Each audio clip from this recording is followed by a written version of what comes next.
चलिए बच्चों, अब हम पढ़ेंगे आरएल सर्किट। आरएल सर्किट में रजिस्टर इंडक्टर सर्किट। मतलब क्या है कि एक सर्किट है जिसके अंदर एक रजिस्टर भी होगा और इंडक्टर भी होगा।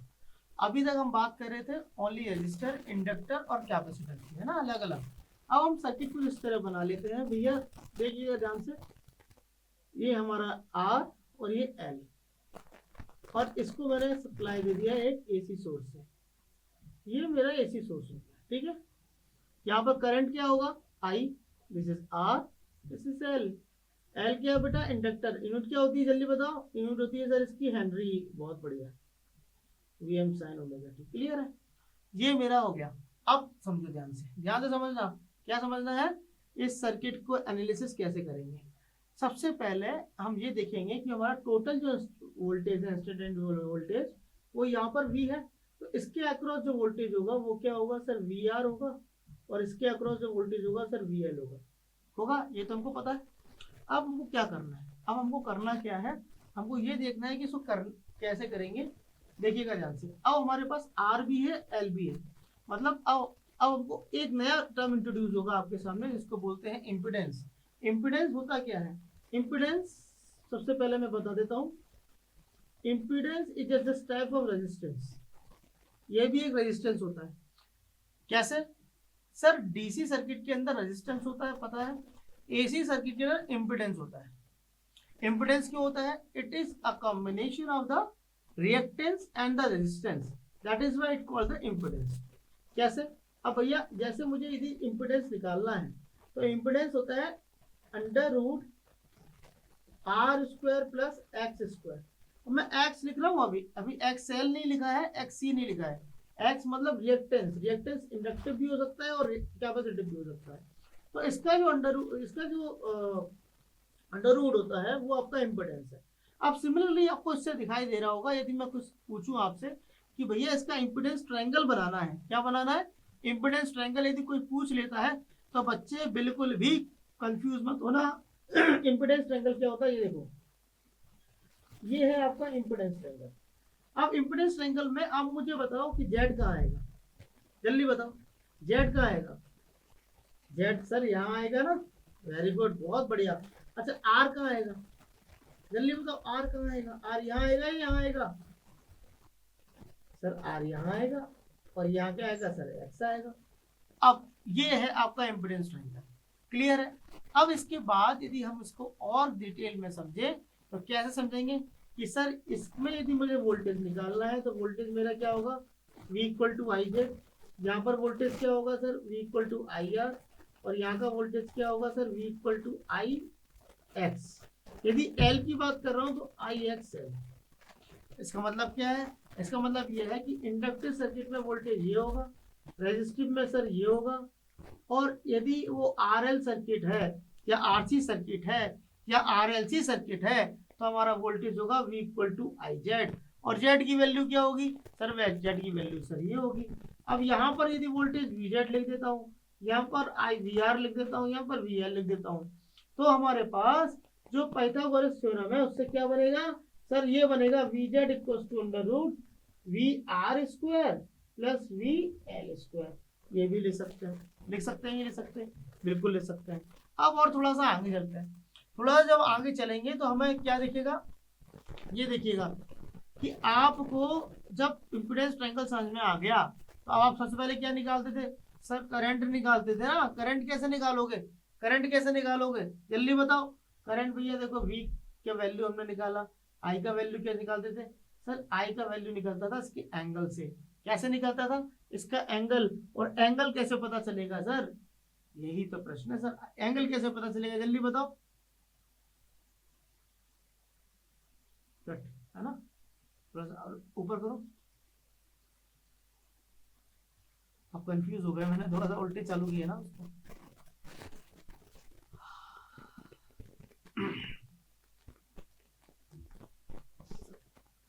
नीचे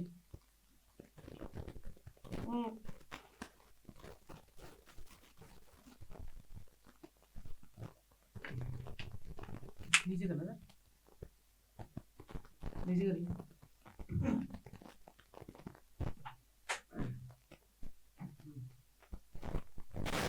नीचे आइए, और नीचे और नीचे और नीचे आइए, और नीचे आइए, सर्किट पे आइए, फेज एंगल सही बता। हाँ क्या, और नीचे आइए, ऊपर में, ऊपर ऊपर, हाँ ठीक है, ऊपर कर दीजिए, ऊपर कर दीजिए। यहाँ पर आने के बाद मैं ये भी ये बता रहा हूँ, ये मैंने बता दिया है, तो ऊपर करिएगा।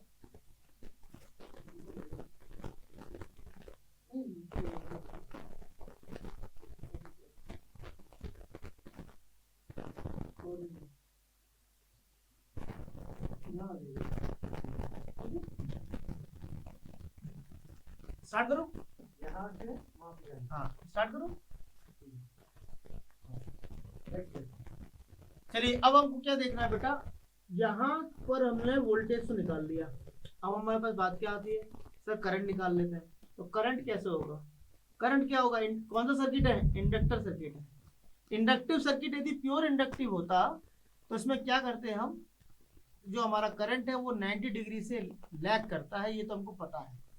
लेकिन अब हमारे पास रजिस्टर भी संग में लगा है, तो we don't know the phase, हमको दोनों के बीच का फेज नहीं पता है ना। जैसे मैं यदि समझाने की कोशिश करूंगा आपको, तो सपोज ये आपका वोल्टेज है, ठीक है।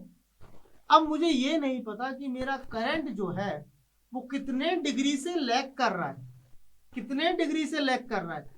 तो मैंने क्या करूंगा, मैंने भैया एक मान लिया मेरे को लैगिंग तो हो रहा है ना, तो मैंने एक करंट का फेजर ले लिया, ये मेरा करंट है जो सपोज फाई एंगल से लैग कर रहा है, ये मैंने मान लिया, क्योंकि इंडक्टर सर्किट है। जब ये इंडक्टिव सर्किट है तो मतलब क्लियर है ना, लैगिंग होगा। तो मैं करंट कितने डिग्री से लैग हो रहा है ये आपको पता नहीं चलेगा, कब तक पता नहीं चलेगा, जब तक इनकी वैल्यूज नहीं पता होंगी, क्लियर है। अब ये एंगल कैसे निकालते हैं, ये एंगल कैसे निकालते हैं, जल्दी बताओ, कौन बताएगा। तो हमला बहुत सिंपल है, कैसे निकालते हैं सर, tan फाई क्या होगा, एक्सएल अपॉन आर, ये हमारा फॉर्मूला होगा, एक्सएल अपॉन आर। क्या क्यों निकाला, अरे सर बहुत सिंपल है, क्या होता है एंगल, यही तो एंगल है जो आपकी बात कर रहे हैं, VL अपॉन VR, VL क्या है आई एक्सएल, और VR आई इंटू आर, आई से आई कैंसिल हो जाएगा, तो क्या बचेगा, एक्सएल अपॉन आर ही तो बचना है यहाँ से, है ना, बहुत सिंपल है, यही से निकाल लिया, क्लियर है। चलिए तो tan फाई आ गया, यहाँ से फाई का वैल्यू और निकाल सकते हो, फाई इक्वल्स टू हो जाएगा tan inverse XL upon R, clear है, ये हमारा फाई आ गया। अब हमको क्या करना है, फाई की वैल्यू निकाल ली, सर जेड इक्वल्स टू पता चली गया, जेड का फॉर्मूला क्या होता है सर, V अपॉन आई, क्योंकि ये इम्पिडेंस है, आर होगा तो R equals to V upon I, X होगा तो V upon I, R I और एक्स, जेड आई और एक्स के लिए, जेड आर और एक्स के लिए फॉर्मूला होगा V अपॉन आई, क्लियर। कोई भी सर्किट है कर लीजिएगा, बहुत सिंपल है। अब बात आती है कि हमें इक्वेशन कैसे लिखनी है करंट की, करंट की इक्वेशन क्या होगी sir, I equals to I M sine omega T minus phi, phi मेरा जो भी यहाँ से एंगल निकलेगा वो मैं यहाँ रख दूंगा, कितने डिग्री से निकलेगा वो मेरे को समझ में आ जाएगा। माइनस क्यों लगाया, क्योंकि मेरा इंडक्टिव सर्किट है इसलिए मैंने माइनस लगा दिया। अब आई निकाल लिया सर, वी निकाल लिया, अब बचा क्या सर, सर पावर, पावर बची तो पावर कैसे निकालते हैं sir, V into I, V into I put कर देंगे सर, कर देंगे, कोई दिक्कत है, कर सकते हैं। यदि हम वी इंटू आई पुट कर दें क्या निकलेगा, देखिएगा V M I M sine omega T into sine omega T minus phi, क्या क्या मैं लिख सकता हूँ, ऐसा लिख सकता हूँ, बिल्कुल लिख सकता हूँ। अब देखना आगे इसको मैं और क्या लिखूंगा, इसको मैं और सॉल्व करूंगा तो कुछ इस तरह लिख पाऊंगा, V M I M, direct लिख रहा हूँ, थोड़ा सा देखिएगा, cos phi minus cos 2 omega, समझ में आ रहा है, cos 2 omega T minus phi, ये मैंने लिख दिया, और अपॉन क्या आ जाएगा मेरा 2 आ जाएगा, ये कर लिया।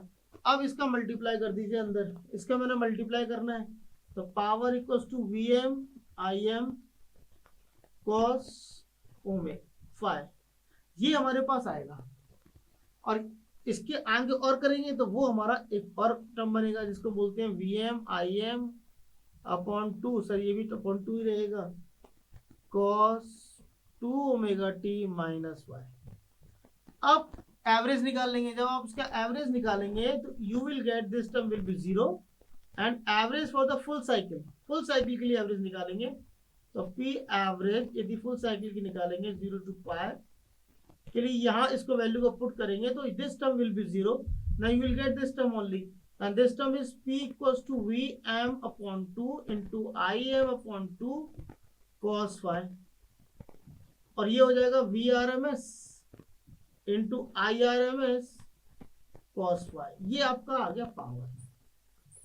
आर सर्किट के लिए यही पावर हो गया, RL सर्किट के लिए सेम यही पावर आपको RC में मिलेगा, RLC में मिलेगा, सेम पावर मिलने वाला है, अलग दूसरा पावर नहीं मिलेगा।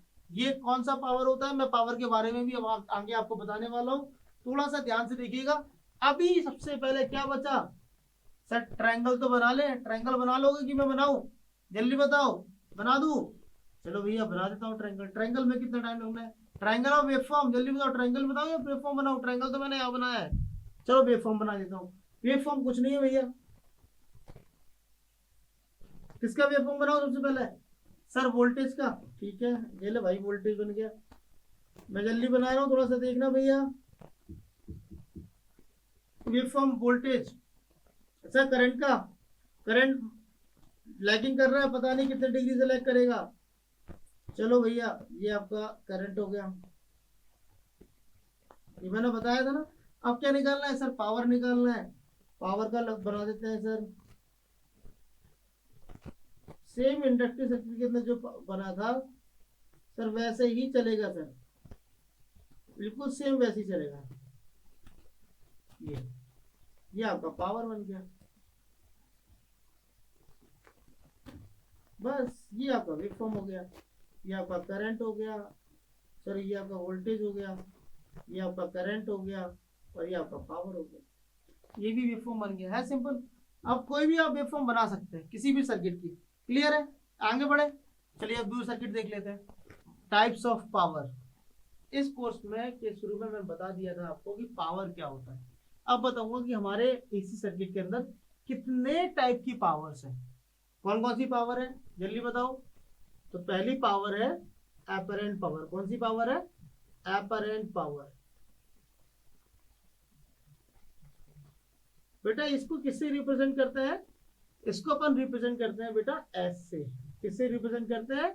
एस से रिप्रेजेंट करते हैं। और बेटा इसका फॉर्मूला क्या होता है? फॉर्मूला होता है sir S equals to V into I.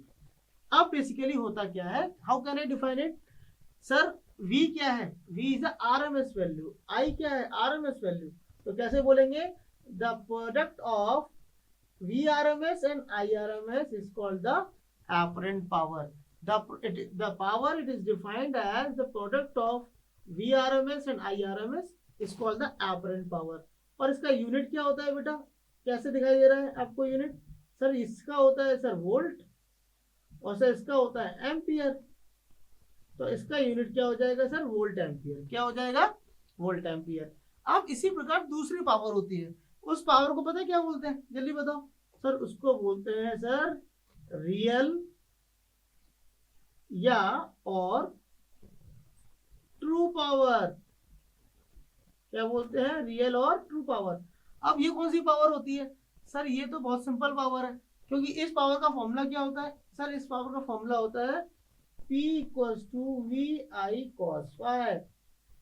अब बेटा इसको कैसे बताएंगे, किससे रिप्रेजेंट करते हैं? सर P से रिप्रेजेंट करते हैं। The power which is actually consumed in the circuit or utilized in the circuit is called the true power.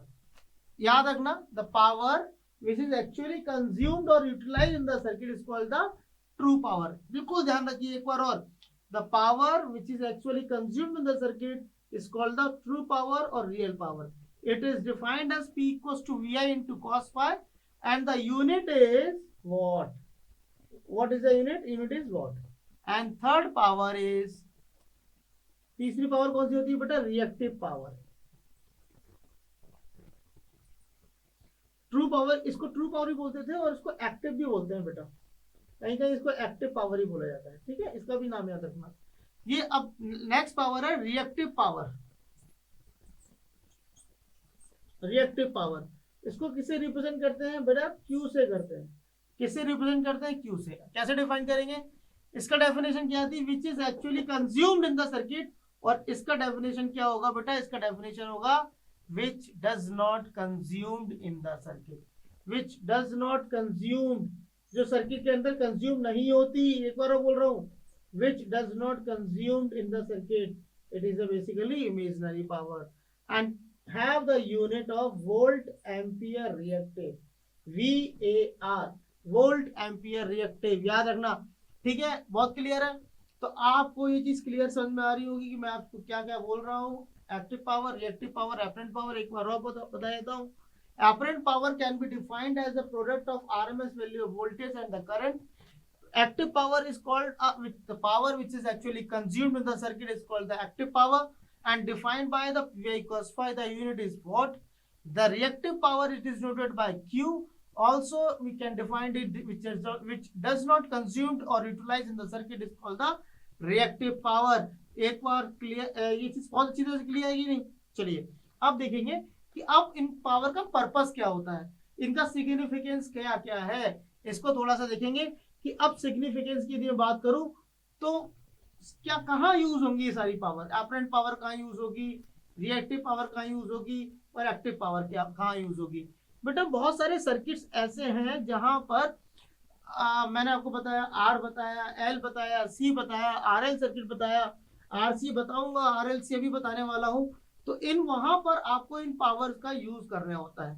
आपने देखा था कि जब आर सर्किट पढ़ रहे थे तो हमारे पावर था P equals to V I, L पढ़ा तो P equals to V I, जब सी पढ़ा तो P equals to V I. लेकिन जैसे ही हमने आर एल सर्किट पे आए हमारी पावर बदल गई, पावर हो गई P equals to V I into cos Y. तो वहां पर पावर कंज्यूम्ड हो रही है, पावर कंज्यूम्ड हो रही है, एक बार बोल रहा हूँ पावर कंज्यूम्ड हो रही है, तो वहां पर हमें ट्रू पावर मिल रही है।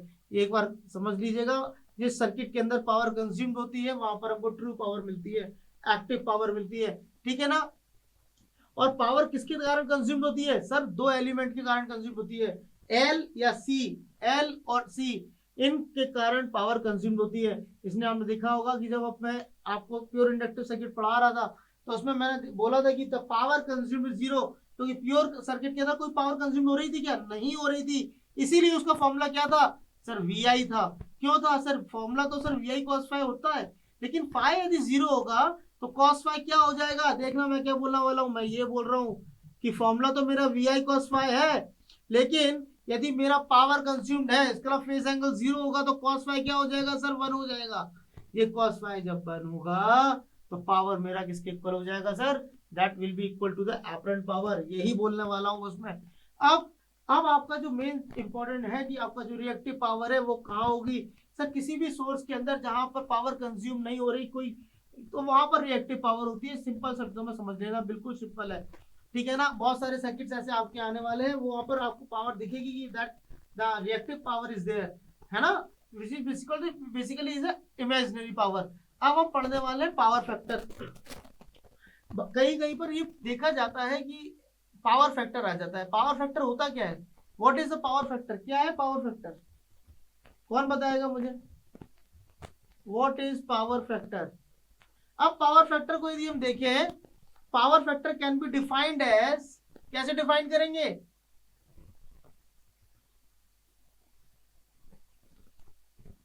Power factor can be defined as a circuit, power factor can be defined as the ratio, power factor can be defined as the ratio of resistor to the impedance. I mean, like the power factor can be noted by cos phi and it can be equal to R upon Z, or it will be equal to active power to the apparent power.